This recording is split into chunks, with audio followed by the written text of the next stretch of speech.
here. Yes.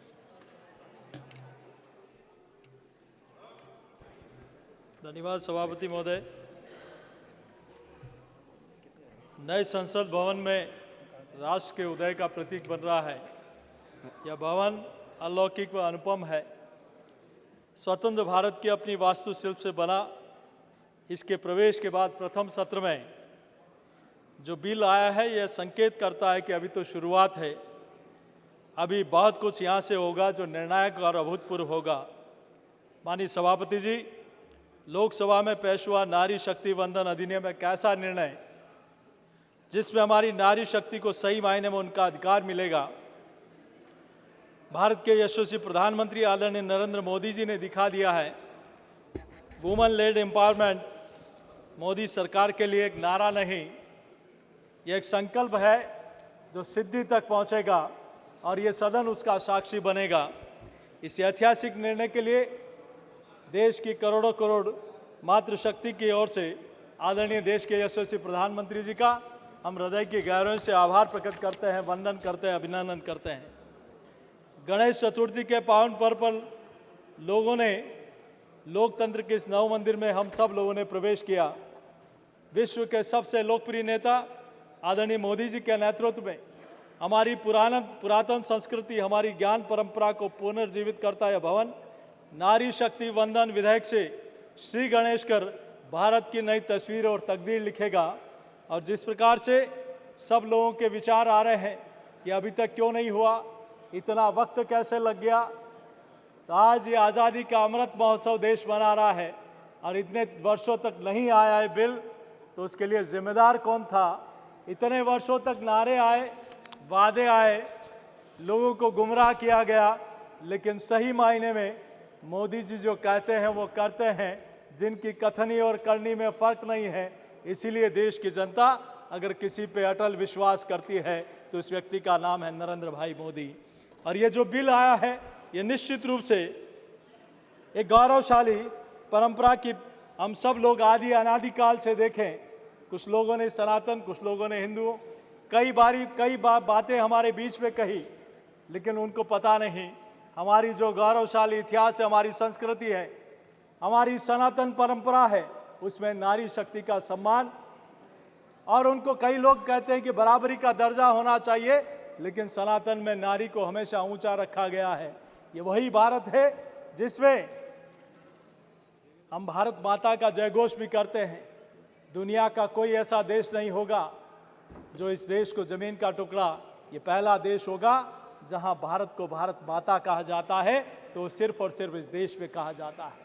हम सब लोगों ने यह भी देखा है कि कई देश में हम सब लोगों ने हमारी सनातन परंपरा और आदि अनादिकाल की बात करें तो मर्यादा पुरुषोत्तम भगवान श्री राम भी, उनके आगे भी नारी शक्ति का नाम आता था, सीता माता, सीता राम आता था। हम लोग देखें तो प्रभु कृष्ण के आगे भी राधा का नाम आता था, देवों के देव महादेव के आगे भी गौरी का नाम आता था, और भगवान विष्णु नारायण के आगे भी लक्ष्मी का नाम आता था। तो ये हमारी गौरवशाली परंपरा आज से नहीं, आदि अनादिकाल से चली है।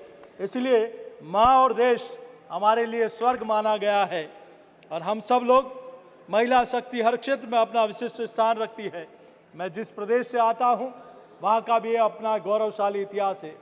चाहे रानी पद्मावती राहाड़ी रानी हो, जिन्होंने अपना उत्सर्ग, जीवन का उत्सर्ग कर दिया, पन्ना धाय, जिन्होंने स्वामी भक्ति के लिए एक अनुपम त्याग दिया, आध्यात्मिक गहरी छाप छोड़ी, भक्त शिरोमणि मीराबाई ने, हम सब लोगों ने यह भी देखा अमृता देवी विश्नोई, जिन्होंने पर्यावरण की रक्षा के लिए 365 महिला और स्त्रियों के साथ अपने प्राणों का उत्सर्ग कर दिया।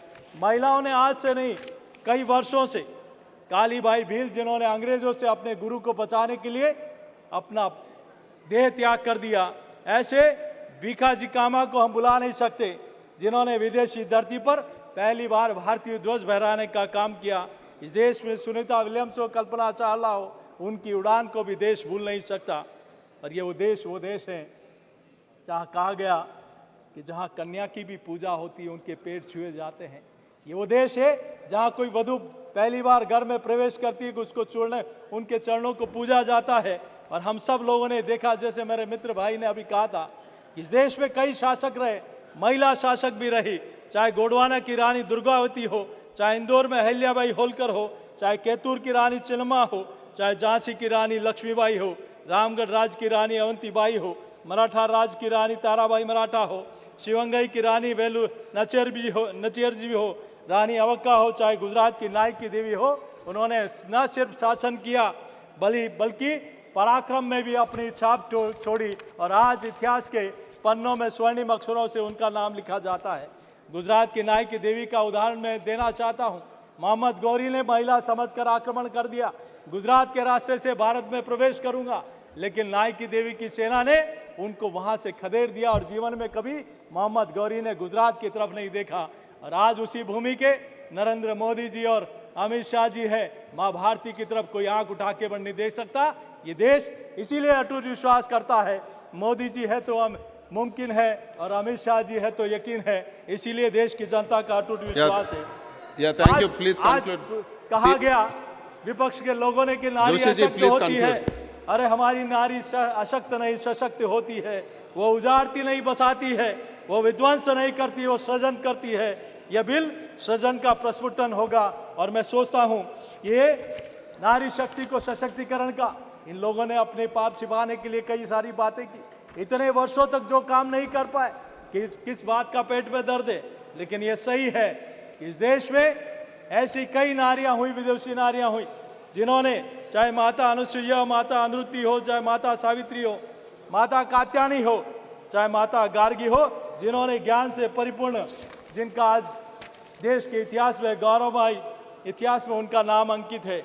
मैं आपके सामने सभापति महोदय इतना जरूर कहूंगा। Thank you. मैं अपनी बात को समाप्त कर रहा हूं सभापति श्री महोदय। असदुद्दीन ओवैसी जी।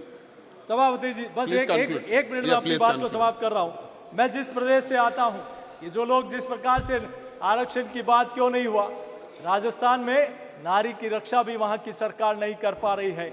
आज वहां चाहे स्कूल में पढ़ने वाली बच्ची हो, चाहे कॉलेज में पढ़ने वाली बच्ची हो, आईसीयू में महिला के साथ दुष्कर्म हो जाता है, एम्बुलेंस में महिला के साथ दुष्कर्म हो जाता है। जो नारी की रक्षा नहीं कर सकते वो किस प्रकार के प्रश्न चिन्ह लगाते हैं।